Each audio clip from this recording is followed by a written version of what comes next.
नमस्कार मित्रांनो, मी योगेश गायके. सध्या मी माझ्या अतिशय सुंदर निसर्गरम्य शेतामध्ये आहे. विशेषतः शेताच्या चिंचेच्या झाडाखाली. हे तुम्ही समोर पाहताय, ही एक मोहोळ आहे आणि हे मोहोळ बऱ्याच दिवसापासून असंच बसलेलं आहे. आम्ही अजिबात मोहोळ हुलत नाहीत. आमच्या घरातलं कोणीच मोहोळ हुलत नाही. मला चांगलं आठवतंय, लहान असताना मी एकदा मोहोळ हुलवलं होतं आणि त्याचा कांदा जो मध आहे तो घरी घेऊन आलो होतो. आमच्या आजीनं जेव्हा तो मध पाहिला आणि मी मोहोळ हुलवलं हे तिच्या लक्षात आलं, त्यावेळेस माझी आजी मला खूप बोलली. मी आजीला म्हणलं, आजी मी तर तुझ्यासाठी मध आणलाय रे खायला आणि तुम्हाला असं का बोलते. त्यावेळेस आजीनं सांगितलं, बाळा एक जर मोहोळ हुलवलं तर 12 गाव ओस पडल्याचं पाप लागतं. म्हणून अजिबात मोहोळ यापुढे हुलायचं नाही. पूर्वज होऊन गेले, खूप महान होऊन गेले, त्यांचे विचारही खूप महान होते. त्यांना फारसं काही कळत नव्हतं, कारण त्यांचं शिक्षण फारसं काही झालेलं नव्हतं. पण त्यांना एवढं मात्र कळत होतं, पुण्य परोपकार पाप ते परपीडा आणि नाही जोडा अशी. दुसऱ्याला परोपकार करणं याच्यासारखं पुण्य नाहीये आणि दुसऱ्याला परपीडा देणं याच्यासारखं मोठं पाप नाहीये. एखाद्याला त्याच्या घरातून हाकलून दिलं किंवा त्याचं असणारं अन्न हिसकावून घेणं हे एक प्रकारचं पाप आहे, हे त्यांना कळत होतं. म्हणून त्यांनी ही उपमा लावलेली होती, एक मोहोळ उठवणं म्हणजे 12 गाव ओस पडल्याचं पाप लागलं जातं. म्हणून मोहोळ हुलू नका असं ते सांगायचे. या मोहोळाचं वैशिष्ट्य आहे, या मोहोळासाठी हा असणारा जो पूर्ण कांदा आहे हा त्याचा संसार आहे, हे त्याचं घर आहे, हा त्याचा देश आहे.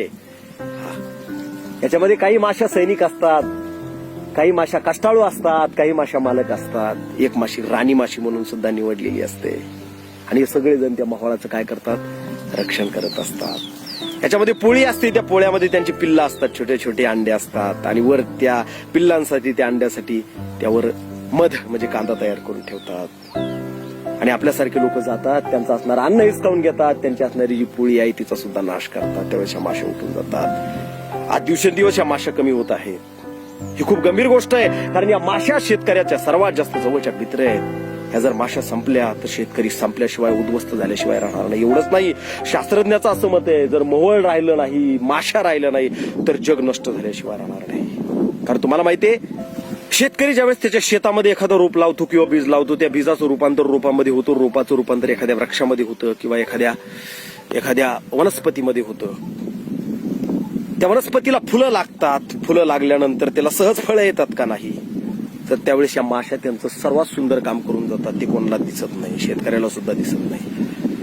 त्या फुलातनं असणारा जो कण आहे तो उचलतात, दुसऱ्या फुलामध्ये नेऊन टाकतात. त्या फुलातला कण उचलतात, तिसऱ्या फुलामध्ये नेऊन टाकतात. त्यातला उचलतात, चौथ्या फुलामध्ये नेऊन टाकतात आणि आपोआप पराग होतं, एक प्रकारचं फर्टिलायझेशन होतं आणि त्या फुलाचं रूपांतर एका सुंदर असणाऱ्या फळामध्ये होतं आणि त्या फळापासूनच शेतकऱ्याला उत्पादन प्राप्त होत असतं. मग ते कोणतंही वनस्पती असोत, मोठाले वृक्ष असोत, झाडं असतात, या सगळ्याचं फर्टिलायझेशन करायचं काम, पराग करायचं काम या मधमाशाचं असतं. म्हणजे ह्या किती महत्वाच्या आहेत. जर मधमाशा जर उठून दिल्या आणि जर या जगामध्ये राहिल्या नाही तर शास्त्रज्ञाचं मत आहे पुरं जग उपाशी मरेल.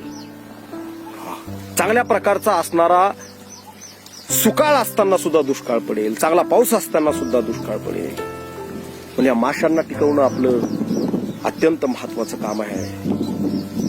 जर तुमच्या शेतामध्ये सुद्धा ह्या मधमाशा असतील, त्याचे मोहोळ असतील, तर तुमच्या डोक्यामध्ये येईल की मी मोहोळ हुलील आणि याचा कांदा खाईल. अशा प्रकारचा मूर्खपणा अजिबात करू नका, मोहोळ हुलू नका. उलट आणखी असणारे मोहोळ आपल्या शेतामध्ये बसावेत यासाठी त्यांची व्यवस्था करा. चांगल्या प्रकारे झाडं लावा, चांगल्या प्रकारचे वृक्ष लावा, म्हणजे जास्तीत जास्त मोहोळ तुमच्या शेतामध्ये होतील. शेतकऱ्यांचे सर्वात जास्त जवळचे मित्र आहेत हे वृक्ष, हे मोहोळ, या मधमाशा, फुलपाखरू, चिमण्या, पक्षी आणि ही जमीन, हे शेतकऱ्याचे सर्वात जास्त जवळचे मित्र आहेत. म्हणून अजिबात वृक्ष तोडायचे नाहीयेत, अजिबात शेतातले मोहोळ हुलायचे नाहीयेत, अजिबात मधमाशाला हाकलू द्यायचं नाहीये, लक्षात ठेवा. आणि तुम्ही करायचं आहे आणि विशेष म्हणजे इतर कोणी करत असेल तर त्यालाही प्रतिबंध करायचा आहे. एवढंच नाहीये तर जास्तीत जास्त लोकांना ही माहिती पोहोचावी म्हणून हा व्हिडिओ सुद्धा तुम्ही शेअर करायचा आहे. रामकृष्ण हरी.